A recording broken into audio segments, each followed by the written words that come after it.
A fun way to celebrate reading. Hilton Head Island Early Childhood Center held a book parade. Each class chose a book and dressed up as characters from those stories. There's a very hungry caterpillar, lots of creepy carrots, and more. I'm Arnie the donut. It's about a donut who tries to get eaten. I liked when the man tried to eat him and Arnie said no. All dragons love tacos when they all breathe out fire. I'm Elmer.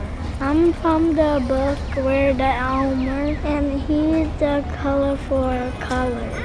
Parents cheered on the students as they paraded around the outside of the school. The teachers hope this activity encourages the kids and their families to want to read more. I think it will inspire them to read more because it lets them know that there's more than one set of books out there, and with all the other kids being dressed up, they can see the different characters of different stories. They may be interested in wanting to read that book and want to read more books and use their imaginations as they read. It also draws the parents in and gives them those connections that the kids are making to these books and lets them be a part of it, and the kids were really excited to have everybody here. Taking part in the book parade also allows the students to show off their art skills as they learn more about their books. Part of how we incorporate the art is we talk about careers in art and how there's the author and the illustrator, and we discuss how if they love drawing, love art, love reading, love writing books, they could also be illustrators when they grow up to draw pictures for books. The students had lots of fun celebrating their love for reading. Because I can get smarter and smarter every single day.